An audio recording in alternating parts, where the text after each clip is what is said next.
বিসমিল্লাহির রহমানির রহিম। আসসালামু আলাইকুম প্রিয় ভিউয়ার্স, আশা করি মহান আল্লাহর রহমতে যে যেখানে আছেন ভালো আছেন, সুস্থ আছেন। সবার সুস্থতা কামনা করে আরও একটি পাওয়ারফুল পাওয়ারফুল পাওয়ারফুল মন্ত্র নিয়ে আসছি, বিষ্ণু চক্র কাটান।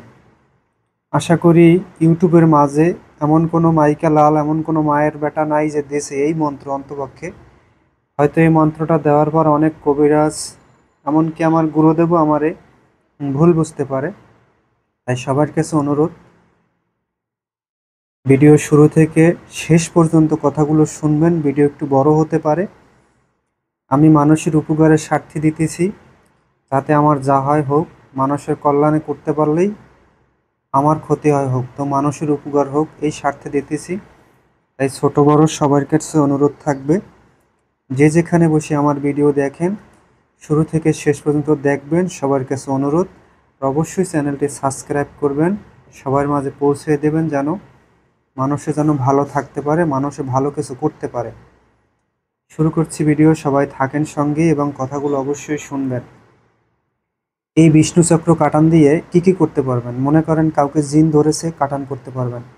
কারো অমঙ্গল হচ্ছে, বারবার যে কোনো কাজে যাচ্ছে, তারও কাটান করে সুস্থ করে তার ভালো করতে পারবেন। তারপরে দেও দানব অথবা শ্মশানের কোনো ভূত পেতনি অথবা ডাইনি পিশাচিনী ধরেছে, কাটান করতে পারবেন। এক কথায় যত বড় অত্যাচারী বান রোগী হোক, ভূত পেতনি জিনপরি দেবদানবের রোগী হোক, বানের রোগী হোক, বিছনায় পড়ে গেছে, বিকলাঙ্গ হয়ে গেছে তান্ত্রিকের খারাপ কারণে, তাকে সুস্থ করতে পারবেন। এটা আমি স্বয়ং গ্যারান্টি দিয়ে বলতে পারি।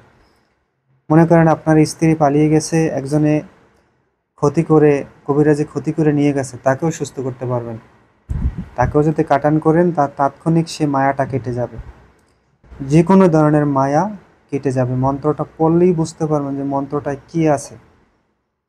আমি একটু জায়গা, সব তো পড়া সম্ভব না, একটু পড়ে আপনাদের শোনাবো, শুনবেন যে আসলে মন্ত্রটা কত পাওয়ারফুল। যে কোনো রুগীকে সামনে বসাইয়া, নিয়ম হলো যে কোনো রুগীকে সামনে বসাইয়া, তবে এই মন্ত্রের একটাই নিয়ম, সেটা হলো বাসি মুখে সকালে ঘুমের থেকে উঠিয়া নামাজ পড়েন, পূজা আর্চনা করেন, কিছু পানি কোনো কিছু গ্রহণ না করে এই মন্ত্রটা, মানে কোনো খাবার না খাইয়া এই মন্ত্রটা ব্যবহার করতে হবে। একটি তামার ঘট নিলেন বা কাঁসার ঘট, তাতে 3টা দুপলা ঘাসের ডগা দিলেন, দিয়ে একটি কাঁচি বা একটা ছুরি নিলেন, ছুরিটা জাগায় নিলেন, সেই ছুরির থেকে মন্ত্র পড়বেন আর কাটবেন, এবং ওই রুগীকেও ফু দিবেন এবং ঘটেও ফু দিবেন। রুগীকে জলটা খাওয়াই দেন আর কিছু জল দিয়ে তার স্নান করাই দেন। 3 দিন এই রুগীকে জলটা খাওয়ান, তাৎক্ষণিক সে সুস্থ। সে সাপের মায়া হোক, শ্মশানের মায়া হোক, মানে যে কোনো ধরনের খারাপের আত্মার মায়া হোক, কেউ তান্ত্রিকগিরি করছে, কেউ তাকে, মনে করেন আপনি আগে কবিরাজি করতেন, সব কিছু কাজ করতে, এখন করে না, সব কিছু বন্ধ করে দিছে কোনো কবিরাজ, তাও কাটান করতে পারবেন। তারপরে আপনাকে কেউ ক্ষতি করছে, তা কাটান করতে পারবেন। বান মারছে, কাটান করতে পারবেন। বশীকরণ করে কেউ মায়া করছে, কাটান করতে পারবেন। আপনার 10 দিশা বন্ধ করে দিয়েছে, কাটান করতে পারবেন। এক কথায় মাস্টার কয়েন, মাস্টার কাটানের মধ্যে এটা একটা। যেরকম মাথা দুর্গার শান, মাতা কালীর শান, শিবের শান, এটা হলো বিষ্ণু চক্র কাটান। বিষ্ণুর চক্র, সুদর্শন চক্র এরকম ঘুরতে ঘুরতে যে সব কেটে দেবে। এটা এটা আমার স্বয়ং পরীক্ষিত। আবার আছে অনেক সময়, মনে করেন আপনি বশীকরণ কাজ করেন, বারবার হয় না, আপনি বিষ্ণু দেবতার যে চক্রটা মাটিতে আঁকবেন, একে একটু দুধের ছিটা দিবেন, গঙ্গা জলের ছিটা দিয়ে আপনার আঙুল 3টা এরকম রেখে এই মন্ত্র 3বার করে 3টি ফু দেন। 6টা, এই যে সুদর্শন চক্র যেটা বানাবেন, এটা 6টা কাটা বানাবেন। 6টা কাটায় 6টা তুলসী পাতা দেন, মাঝখানে একটা গ্লাস দেন, গ্লাসে 3টে তুলসী পাতা দেন, এই মন্ত্র পড়ে ফু দেন। ফু দিয়ে তাৎক্ষণিক সেই রোগীকে খাওয়াই দেন, তাৎক্ষণিক সেই রোগী সুস্থ হয়ে যাবে। এবং সুদর্শন চক্র চালাতে চান, মনে করেন কোনো জিনিসের উপর চালাই দিয়ে কাটান করবেন, তাহলে মাটিতে এঁকে দুধ, গঙ্গাজল, মধু, ঘি দিয়ে তাকে ছিটে দেবেন, গঙ্গা জলের ছিটে দিবেন, দুধের ছিটে দিবেন, দিয়ে এই মন্ত্র পড়ে চালাই দেবেন, কেটে যাবে।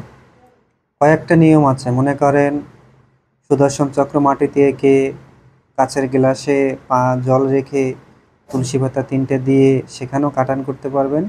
আর তামার ঘটে জল জল রেখে দুবলা ঘাস দিয়ে রুগীকেও ফু দিলেন, ঘটেও ফু দিলে খাওয়াই দিলেন, স্নান করাই দিলেন, তাতেও করতে পারবেন। কয়েকটা বিষয় করতে পারবেন।